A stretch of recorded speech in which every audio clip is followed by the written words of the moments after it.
Now we are on part 29 of our digital marketing journey, and let's continue talking about digital marketing for today's video. Now let's talk about meta description. The meta description is essentially a brief summary of the information present on your web page.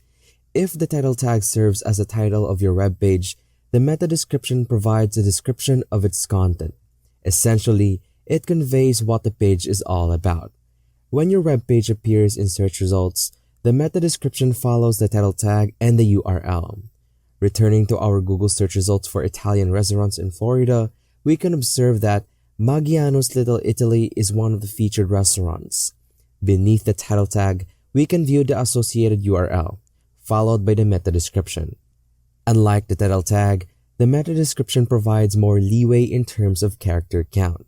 However, it is equally significant because it fulfills three crucial purposes.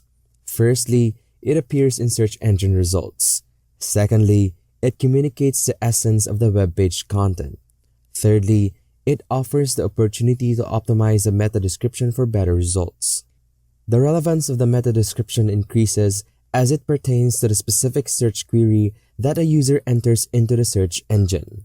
While the meta description can extend up to 300 characters, it is not advisable to approach this limit.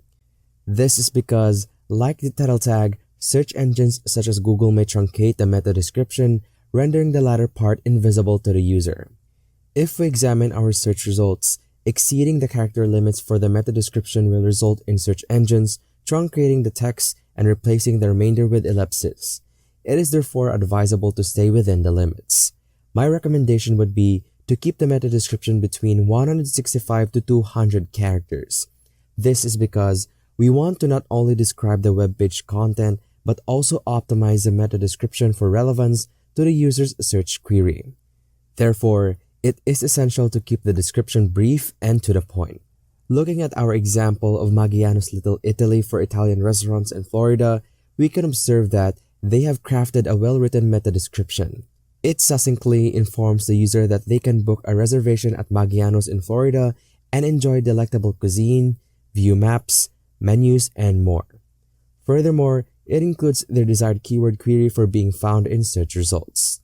The meta description is brief, to the point, and adequately describes the content of the web page, all while fitting within the character limits. In this example, we aim to rank for Amazon Puma shoes. Amazon is the brand, and they want to incorporate Puma shoes into both the title tag and meta description. However, the primary purpose of the meta description is to describe the content of the web page. While it is essential to be relevant to the search engine query, it is equally crucial to sound natural and avoid keyword stuffing. The ultimate goal of the title tag and meta description is to attract clicks from users. It is crucial to keep in mind that there are 9 other listings on the first page of Google search results. Therefore, the meta description and title tag should be both relevant and eye-catching to stand out.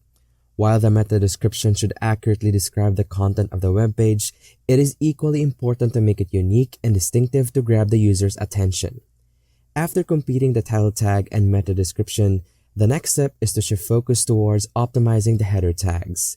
These tags are used to organize the content on a web page, with headers and subheaders dividing it into distinct sections. The header tags H1 to H6 have a hierarchical structure, with H1 being the most important and H6 being the least important. Therefore, it is essential to optimize both the H1 header and subheaders to enhance the web page organization and structure. The H1 header tag holds the highest position in the header hierarchy. Using an H1 tag on a website indicates to search engines that the particular keyword phrase in the header is crucial and requires emphasis. The search engine algorithms interpret header tags H1 to H6 as an indication of emphasis and hierarchy. By using an H1 tag with a keyword, you are signaling to search engines that the keyword is significant and should be prioritized in their ranking algorithm.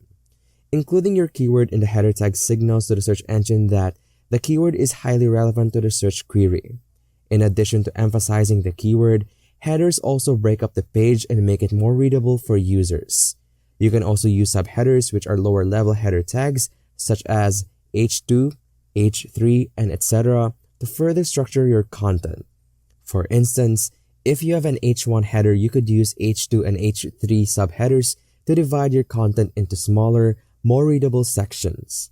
You can use H2, H3, and other lower-level header tags as subheaders to further organize the content on your web page and emphasize their importance to Google and other search engines. By using different header tags, you're signaling to the search engine which content is more important.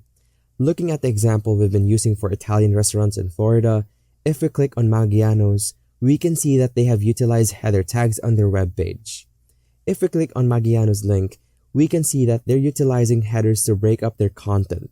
For instance, one of the headers reads, "We want to bring everyone together at Maggiano's Italian restaurant in Florida." Another header reads, "Excellent Italian food and an excellent experience to match."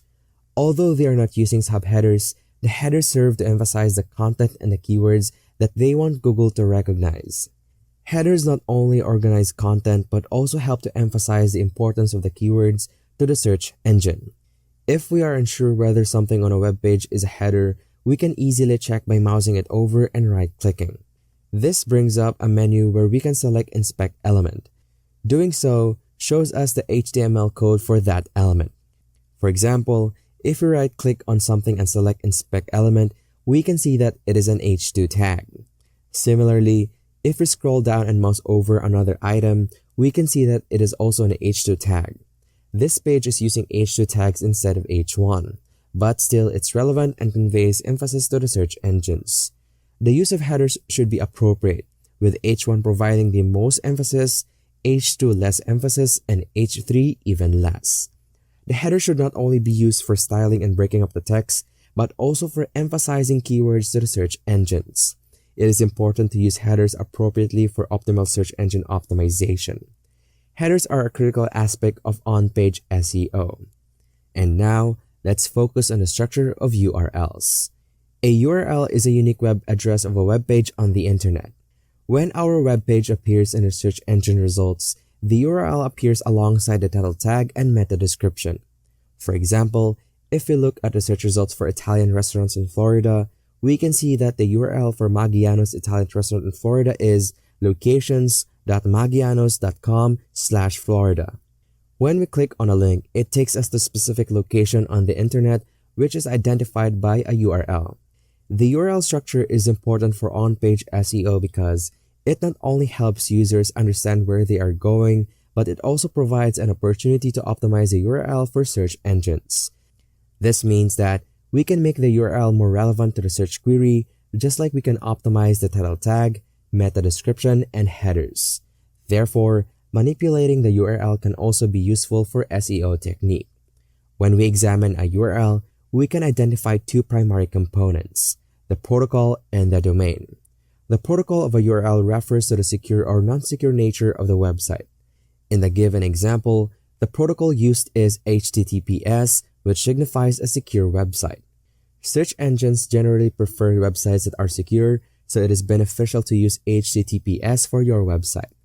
After the protocol, the domain is specified, which is the unique address of the website. Following the domain, you may see subdirectories that further organize the content of the website. Optimizing the structure of your URL can help search engines better understand the content of your website and increase its relevance to the search query. In general, when we look at URL structures, we can break it down into fewer parts: the protocol, the domain, and the subdirectories. Depending on the website, there may be more subdirectories following the domain. Now, if we revisit the example we've been examining, we can see that Maggiano's website uses a secure protocol HTTPS. Their domain is maggianos.com, but they choose to use a subdomain, locations.maggianos.com, for this particular page. After the domain, they have one subdirectory, which is Florida. A good URL structure serves two main purposes. It informs users where they will end up after clicking on a link in the search engine results, and it gives search engines a clue about the content of the web page. In other words, a well-crafted URL can help boost your website's visibility and ranking in search engine results pages. Returning to our example of Maggiano's website, the URL structure is straightforward and easy to comprehend. By analyzing the URL, search engines can determine that the web page relates to Florida, making it more relevant to users who are searching for information about Italian restaurants in that particular location. Like with any other aspect of SEO, there are guidelines and best practices to follow when it comes to the length and structure of URLs. Just as title tags have a limit of 65 characters and meta descriptions have a limit of 165 characters, there are also recommended character counts for URLs. However, the focus should not solely be on character counts. The most important aspect is to keep the URL short and easily understandable for both users and search engines. It should clearly reflect the content and topic of the page, making it easier for search engines to index and rank the page appropriately. It's also worth noting that a well-structured and user-friendly URL can have a positive impact on user experience and can potentially lead to higher click-through rates. To ensure both the end user and search engines understand the purpose of a web page, it's crucial to keep the URL clear and concise. If a user can't decipher the meaning of a URL, it's likely that search engines won't be able to either. In order to optimize a URL, it's best to limit the number of directories and subdirectories to a maximum of 1 or 2 and include targeted keywords if possible. As seen in the example of Maggiano's, we want to keep the URL short as this makes easier for both users and search engines to comprehend. By following this best practice, we can ensure that the URL structure is optimized for SEO purposes. And that ends the part of our discussion about digital marketing. I hope you learned something from today's video. If you like it, please subscribe and click the like button. Also, turn on the notification bell to be notified of future videos like this. Have a great day ahead and stay tuned for part 30.